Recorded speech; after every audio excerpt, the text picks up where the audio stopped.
Good morning, wrestling fans. Welcome to PWR Today for Tuesday morning, August 9th, 2022. The man they call Meathead, the lovely Linda K. Linda, what state, what city, where the hell are you this morning?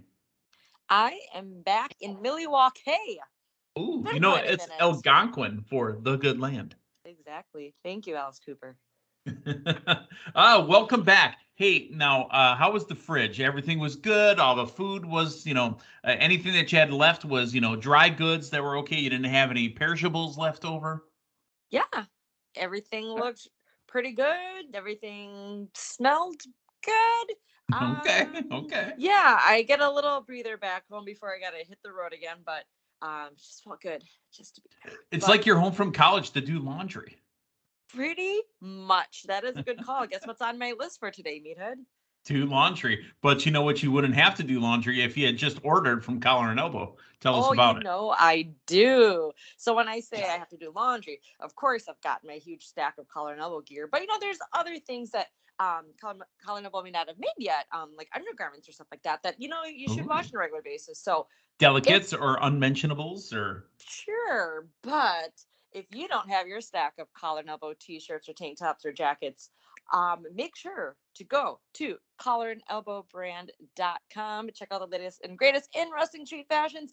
If you don't subscribe to their emails, I know they regularly send out reminders of special promotions, special deals, special sales, new shirts or reprised t-shirts, if that's the right word I'm trying to think of. Reprised. Yeah. Thank you. But any time of day, any time of year, you can always use promo code LindaK. That's LINDAKAY to save 10% off your order. collarandelbowbrand.com. Yeah, isn't there a contest going on now where they got some like autographed Bullet Club merchandise that is out there as well?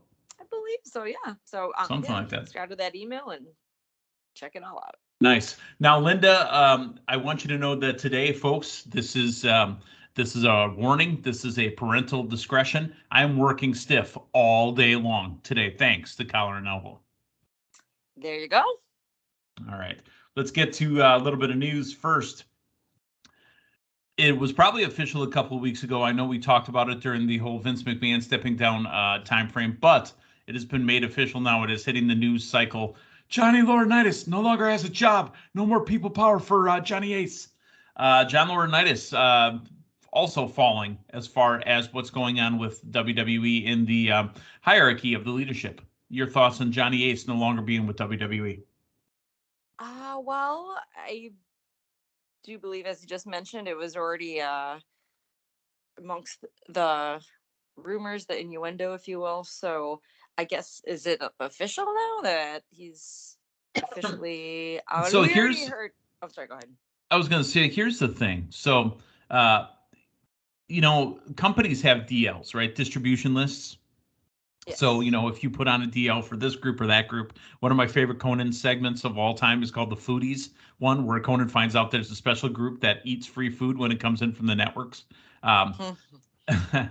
There's somebody in the company, and this is kind of how we get some of our news, so I shouldn't shoot the messenger, obviously, but there's somebody in the company that keeps mentioning that John Laurinaitis was in the DLs. He was pulled out of the DLs and then put back in the DLs. Now he's completely out of the DLs. So John Laurinaitis, we're assuming no longer with the company. I guess we'll just see what the results are. From what I understand, there could be some type of investigation on him as well. Again, I'm not sure. Sure. We're just going based on the innuendo, in their endo or in her endo, whose endo, I don't know. Oh. But let's go to happier news within your endo. AEW Sammy Guevara and Tay Conti are officially married. The couple were married in a ceremony on Sunday. I believe they were out in Paris getting married, weren't they? I believe so. They did send their footage, and hey, that was a shoot. That's great. We knew they were engaged, but I honestly didn't know when and where it would take place, and that explains why they were not on AEW television last week. Yeah, that all that stuff went fast. I mean, let's talk about it real quick. It was just over a year ago-ish that Sammy Guevara proposed to his girlfriend on a commercial break, and his girlfriend wasn't Tay Conti. Whatever happened there, that relationship ended, and boom, Tay Conti and they literally went from that to being engaged to being married. Sammy Guevara and Tay Conti, now the married couple. I'm happy for them. I hope everything works out well. Yeah, same. And it's crazy. They fell in love, and it's written on, but also true in real life. So good for them, and best of luck to the happy couple there. All right, let's talk about Raw last night. And Linda, I know that you gave the proper credit to a person who used the word, but he's not on the show this morning, so we're going to give you the credit for saying the word. Last night's Raw was what again? Kabuki-ish. Kabuki-ish. There was some weird shenanigans, another word that, it's been used. And, I love Dave, the Popcorn Night Hero, but, some of these words, I think I was even using back in the day, too. Maybe I gave it to him and he made it famous, so I'll take it and borrow it again from him a little bit. Who knows? But last night was weird. There were shenanigans. There was kabuki-ish things happening. We're going to get into it right now. Let's start off with the top of the show. And these women are placed just where they need to be properly. Think about it last week. They were on TV 3 times. We're talking about Ding Dong, hello, Bailey, Io Sky, and Dakota Kai. Not Dakota Sky, by the way. And, Cleveland gave her a whole bunch of hard time for saying Dakota Sky. I know it's Dakota Kai. I said it wrong, you idiots. But these, I keep wanting to say these girls, but these women, they look super strong. And when the threesome of Asuka, Alexa Bliss, Sans Doll, maybe they got rid of them, maybe they're gone, and Bianca Belair all came out. Would you believe that Bianca Belair is the only one that had one tone hair color? Everybody else had at least 2 to 3 colors in their hair. I guess I did not make that observation. I was looking going, maybe I'm an old man now, right? But can somebody just have one color hair, please? Somebody? All right, Bianca, you got one color hair. Good to go. But it's unique hairstyle, so there's always going to be something to, dare I say, flare up your look, your style. But Bailey would have changed too. Bailey looks amazing. Oh yeah, she always does. But to be fair, yes, Io Shirai and Dakota Kai do rhyme, and it was Io Sky. Did I say Shirai? Because I meant Sky. It's okay. Cleveland will forgive you. Yes. Okay, so I'm just going to sidetrack you for a minute. I understand there's the women's tag tournament. I don't know how in depth you were planning on getting into it, but I can save this conversation, or talk more in depth, I should say, with it with Matthew tomorrow morning when we talk NXT. But in previous weeks, we were discussing how we're maybe predicting or calling possibly a call up for Toxic Attraction, just being a tight tag team, so knowing this tournament would happen. But instead, as far as representation from NXT that we got from the bracket shown last night in Raw, Nikita Lyons and Zoe Stark, right? Who Zoe Stark is in a feud now with Mandy Rose, and we were thinking perhaps it's going to be pulled off Mandy to give to Zoe Stark, but now she's inserted into this tag team tournament. So again, listen everybody, or listen to us tomorrow morning. Me and Matthew will discuss it a bit more in depth, post NXT talk. But yes, I just found that interesting. And then when the whole introduction, and I don't believe they have a name yet with Bailey and Io Sky. Not yet. And you could hear the announcers mumble a little bit. These triumvirate of women, like they were supposed to give a name to them, but they couldn't give a name to them. So, but I just found that interesting because we had been assuming, or making that again prediction to some sort of thinking it would be toxic. Thank you. Prophesizing that it would be Toxic Attraction that would get a call up soon. But hey, the whole thing with Bailey and Io and Dakota and that debut at SummerSlam, tremendous. Obviously, it's huge. Fans are loving it, and they are making literally a huge impact, no pun intended, on the women's division, as they repeatedly tell us on the air. But yeah, definitely digging that. Well, like I said, it's a reboot, a refresh of the women's division, I think, in general. And with the teams, now we got the brackets. It's going to be 8 teams, 4 on the left, 4 on the right. And it's going to be a SmackDown Women's Tag Team Championship tournament. No end date. I would hope that this ends at Clash at the Castle. I mean, I think it's, we're 3 weeks away. I think we can get to the premium live event. I was going to say pay-per-view, but I think it'll work out just fine. Absolutely. To kind of advance the story, unfortunately, that meant Dana Brooke and Tamina, who are going to be taking on the first team, had no chance in hell. They've got. But let's start off with the first match of the night. We had Seth freaking Rollins taking on Angelo Dawkins. This is just a standard issue. You know, last week we had Seth freaking Rollins against Montez Ford. This time it was against Angelo Dawkins. Rollins with the win again, and a curb stomp to Dawkins afterwards. Your thoughts on where we're going with Rollins with the Street Profits? See, that one's interesting because, I mean, we kind of touched on this last week. Is it a little tease of the Profits possibly splitting? But it's hard to say with this one. I feel like they could make this some type of tag team feud if you put Seth Rollins with Sony, but no, because he's got his thing with Riddle. Man, maybe it's just something to fill with some of the guys that the crowd really likes. I don't know. It's interesting. Have you been seeing those tweets too from? I mean, they're from the house shows, so they're funny haha tweets. But it's been Drew McIntyre with Street Profits, just where it looks like one Prophet is turning on the other because they're laughing or staring at their partner covered. Yeah. Exactly. So, no, maybe like we always say, it's always right in front of you. So I think maybe possibly something there. I'm not really sure. You're gonna have to get back to me on that one because since he has faced both of them, come Monday, Riddle will be back there too. So maybe it's just something, some allies and a handicap match. Not sure. Riddle gonna have an interview next week, and Seth freaking Rollins. None too happy about it. We'll get to that in a little bit again as well. So I love the interview with Miz and Ciampa, right? Didn't know, and I thought this was really great work. Ciampa trained by Harley Race, and he wore a Harley Race inspired gear. Harley Race, the first ever United States Championship. In 2 weeks, Linda, they made the U.S. Championship relevant. Amazing. Absolutely. Just showing that package again, and Ciampa, Harley Race. Like, wait, they show Ciampa's No, Linda, no.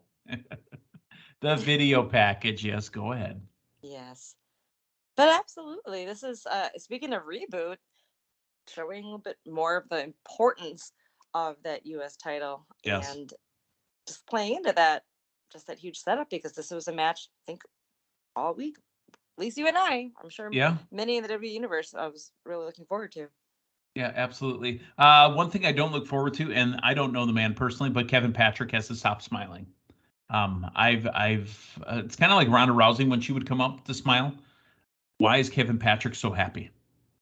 Maybe that's something we need to investigate. I don't know. It's a pretty cool gig. I'd probably be smiling myself. It's a great gig, but I mean, there's something there. All right, ringside Ezekiel is in the ring. Here's what I thought to myself the second I said it. You know, we get all these guys that are getting these boosts up, and now we got a guy that's not even getting an entrance. He's waiting in the ring for his opponent, Ezekiel. Here comes KO. KO beat the dog piss out of Ezekiel to the point where he was stretchered off. Linda, let me ask you this. Does Ezekiel go away for about a month's time? And do they have a vignette of Elias shaving his beard and trimming his beard down, which would be a fake beard? And do we get the return of Elias? Yes. I feel that would be the route to go unless Elrod makes his debut. Hey, give me some Elrod too. I'm okay with it. You know, I like Ezekiel though. I really do like that look. You wouldn't think of that physique. I mean, sorry, just me making Zeke the Freak, right? Yeah. Yeah. When Elias was wearing the jeans and the button down and whatnot, I like this, and I guess to some point, how far can you keep going with this? So, yeah, we could get Elias back, but I guess like bring Elias back, and I'm sure the crowd will love it. But after a while, if it goes stale, that's introduce Elrod. Okay, so no winner, because I mean Ezekiel gets stretchered off. Owens leaves backstage. Ezekiel rode away, and then here comes the Judgment Day to the ring. And I'm saying to myself instantly, where's Rhea? Where's Rhea? I miss Rhea. I want Rhea on TV. And then they go backstage to see that you've got Ray and Dom talking to each other. Here comes Edge. And Ray says, yeah, I got you, Edge. Dom shoves Edge in the chest. This is the first bit of, honestly, passion and fire I've ever seen for Dom. Yes, And I definitely liked agree it. with that. Yeah. I like how there was the handshake at first, like it's okay, and then no, it's not, or whatever he said, or the push. Yeah. Definitely left to some more mystere or that kabuki Right. last There night. was a Mysterio question. I mean, there was mystery. Literally. Yeah. All right. Let's go to the match. Edge and Ray said they can't find Dom, and he thought Dom would come down to his match with Ray. Well, it's Rey Mysterio taking on Finn Balor with Damian Priest at ringside. The winner, Finn Balor. There's my girl, Rhea, at the stage holding a beat up Dom. Dom bloody, got makeup on his face or real beats. I don't know if he actually had her beat him around, but Dominic got his ass whipped. The whole thing with him and Rhea, that's some good stuff right there. Just week after week. I mean, it the whole "who's your papi" thing, and Yeah, that's just right. Who's think your about that. papi? Yeah, wearing that shirt when she interrupted that Ray celebration, dragging Dominic, and then of course the triangle in the ring corner last week, and now this. I figured when she didn't come out with Damian and with Finn, that she had Dominic, because obviously Ray was like, where's Dom? Which is That's interesting right. because it kind of makes you again think, okay, is Dominic actually going to join Judgment Day, or is this it'll be a weird swerve where Edge is back and just Kabuki. pulling a fast one on all of us? Yeah, That's right. Who knows? All right. Dakota Kai, Io Sky taking on Tamina and Dana Brooke. I apologize to Tamina and Dana Brooke, but once I saw that you were wrestling Dakota Kai and Io Sky, you were not winning that match. The winners of the match, Dakota Kai and Io Sky. When they come back from break, there is a replay of the match, quote unquote, between Kevin Owens and Ezekiel. Here's where the real kabuki stuff comes up. You go backstage, Kevin Patrick running up to Owens as he's leaving arena. Did you see this instantly, or did you have to rewind it, or did you look again? Over the left shoulder, there's a car crashed into a pole. There's steam rising out of this car. There's Nikki ASH and Mountain Dew Drop, and it's never explained. Linda. To be honest with you, I was trying to make dinner, so I did have a friend message me saying, "Did you see that? What did I miss?" And I'm like, "What did I miss?" So I went back to observe, and first visual kabuki item where it wasn't acknowledged. Okay, I guess I didn't think too much of it at that time. Like, okay, maybe some crazy stuff happening back there in Cleveland. Who knows? But Cleveland rocks, but I mean, I don't know if it rocks that much where people crashing into the walls. All right, so and there is no acknowledgement of it whatsoever. He wasn't smiling when he was running, by the way, to catch up with Kevin Owens. They cut to a video of the events from earlier with the Judgment Day and the Mysterios, and then live shots of Dominic being checked over by a doctor. I love the video package, not the package, but the video package of the legacy of the U.S. Championship. Ciampa, and the Miz coming to the ring. Here comes Bobby Lashley. This smelled like it was going to be a setup for Ciampa to become the new U.S. champion. But you know what? It didn't matter. Bobby Lashley did win. He did retain. He's over huge. Ciampa looked amazingly strong. Absolutely. I too was thinking this could be it. Usually, I guess this is an example of when it's right in front of you that didn't come to fruition, right? Just based off, the Instagram post they showed of Ciampa and Harley. Yep. The robe without the beard, by the way, too. That's the Ciampa we remember look at that from the Milwaukee days. Yeah, exactly. But a strong showing, and later we would see Ciampa returning. So not the end of Ciampa from Raw last night. All right, so Bobby wins, retains. Backstage, there's Omos and MVP walking around before they head to the ring. A reintroduction maybe of Omos because his match is a 2-on-1 handicap match, and the commentators said it perfectly. The handicap isn't against Omos; it's for these two gentlemen right here, Andrea Guricio and Spencer Slade, and they got the dog shit kicked out of them too. And you know what? It was supposed to be that way. Omos looking absolutely strong. Mm-hmm. Yes, and he is also on Team Long Time. So there you go. See? Yeah. Great to see. Hey, the one match that I thought did absolutely nothing last night, Dolph Ziggler and Chad Gable. What are we supposed to do with that? Well, they were part of the whole triple threat the week prior, or one of the triple threat matches. So perhaps something continuing from there. It felt like a throwaway match to me, is what it felt like. Well, and also the way that Dolph has just been inserted back regularly on Raw. I still want more of that explanation, but we didn't have. He's not a dirty dog anymore. He was messing with Theory, which we did not have any Theory last night. I was going to say we didn't have Theory, so unexplained. There's always, sometimes when it's unexplained, you assume weren't cleared or ill or whatnot. But maybe it was just something to help move the show along last night. And, there was some type of continuation, at least from the week prior with that triple threat match. But I still want to know more about. Tell me more. Oh, I know. That's a little shout out. I know. Yeah. I did that on purpose. So obviously Olivia Newton-John passing away. Yeah. But commentary announces right after this match that Alexa Bliss and Asuka will be facing Nikki ASH and Mountain Dew Drop in the first round of the Women's Tag Team Championship qualifier next week. Still no mention of the damn car crash. Yeah, because it looked like it was one of their cars the way they were positioned. Right, exactly. Or they were witnesses, maybe. The main event from the Bobby Lashley Ciampa match, because Miz got involved and then AJ Styles got involved. AJ Styles and Miz in a no DQ match. Corey Graves knocked one out of the park for me, and I don't think you noticed it, or maybe you did and maybe you didn't. I don't think anybody else noticed it.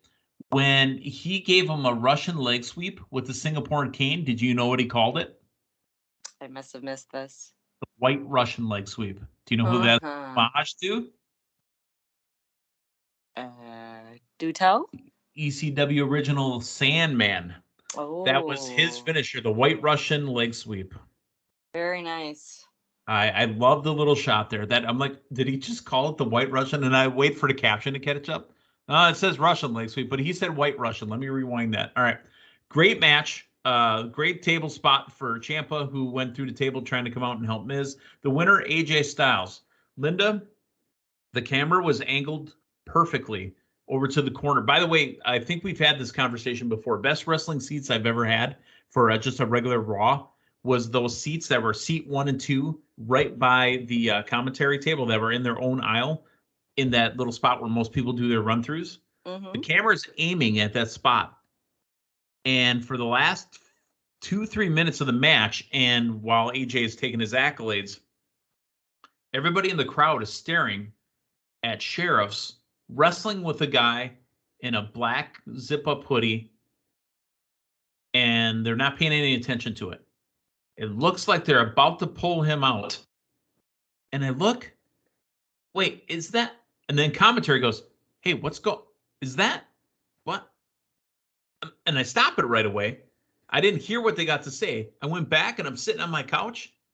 That's not Solo Sikoa, is it? No. I get up. And I look. Oh my God, that's Dexter Lumis. I let the commentary play. And very quietly, I heard Byron Saxon go, is that Dexter Lumis? Oh. All right, we're out of here. Good night, everybody. Mm-hmm. Kabuki. Yeah, but that still doesn't necessarily mean all that other Kabuki stuff. Although it would make sense because he is quite an odd one. And he had the eyeball thing going. It wasn't just Dexter showing up at a show. Mm-hmm. He had the eyeball thing going that he does too. Sam Shaw / Dexter Lumis had that the look going. So does that mean he was at ringside the whole time and we just missed it? Or I didn't delete Raw yet, so I'll go back later this morning. I gotta go back and watch. Delete. Linda Kabuki. Yeah, I love it. Absolutely do. It was a good show. They did it again to me.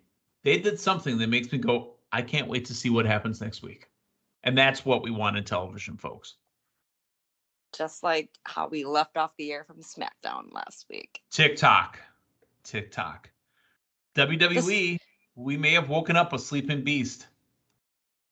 Yes. I was going to say, does Sam Shaw or Dexter Lumis have a saying? I'm trying to think. No, because he doesn't talk. No, not a saying, but all right, maybe you're right with that. But well, doesn't mean he has to be exactly the way he was in NXT, No. but that was very unexpected. Yeah, and just another recent released talent we're seeing back in the fold again. All right, let's ask one more time. I think I asked it yesterday, and I think I'm going to ask it again today. Out of anybody that's been released, who do you want back? It's an open candy store. Give me a male and give me a female. How about that? All right, The Fiend. Okay, that's unfortunately for myself, that's exactly what I was thinking as well, but I'll come up with a different one. Female.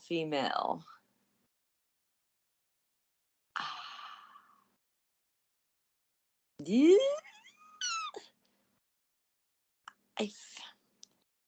I'm going to take up this time of the year. Why don't you fill that in, and then we can continue this conversation next time we talk. That's okay. I know I threw it at you. I was thinking The Fiend as well. I'm ready for The Fiend to come back. I'm also ready for Johnny Wrestling and Candice LeRae to come back as well. Okay, they came to mind, but they technically weren't on the release list. No, they just were not renewed. Okay. See, no, honestly, I did think of Johnny Wrestling. I thought of Candice LeRae. I know they've had their baby, but I was thinking more so on like those shocking release days lists. Yeah. Okay. And we've had a lot of them over the last couple of years. So, Linda, we were watching, I don't know if you've seen it yet, but Rivals on Sunday night on A&E was WCW versus NWO. Okay. And we were talking about how, WCW really woke up the sleeping giant that was the WWF at the time. Has Vince McMahon stepping down woken up the sleeping giant of WWE? Definitely feels that way. I mean, also the promos for the biography for next week with DX, like, come on, awesome. Yeah. You know what? I didn't hate the Rivals with the WCW. I kind of groaned a little bit when Matthew and I talked about it Friday morning. I said, I've seen the Monday Night Wars thing for 25 years now, or whatever it's been. We got a little bit of new talk. Obviously, Kevin Nash saying, when DX was outside the garage door, I was on the other side. Scott and myself were both there. They were both standing on the other side of that garage because, some of the comments were Stephanie McMahon saying that WCW didn't play fair. I mean, honestly, I thought they were playing dirty pool. We would book a town and WCW would catch wind of it and book the building across the street, to start an hour earlier than us. Mm-hmm. So, all right. Well, Linda Kay, that is yours and my time for this week. Boy, I'm so excited to go ahead and rewind that Raw from last night. I got to see if he was sitting there ringside the whole time. Mm-hmm. I'm assuming no. I mean, I'm just thinking back in that corner where AJ Styles flew over that barricade, and I didn't see Dexter Lumis. I feel the crowd would have, unless he was disguising himself and covered up. But it's possible. Yeah. But that creep, he'll just creep up on you, as we've seen. He's like TLC, creep. All right. For Linda Kay, the man they call Meathead, thanks for stopping by. Tomorrow morning, Linda Kay and Matthew Thomas discussing NXT and the surprise entrance of Zoe Stark and Nikita Lyons in the women's tag team title tournament. So for Linda, I'm Meathead. Thanks for stopping by. So long, everyone.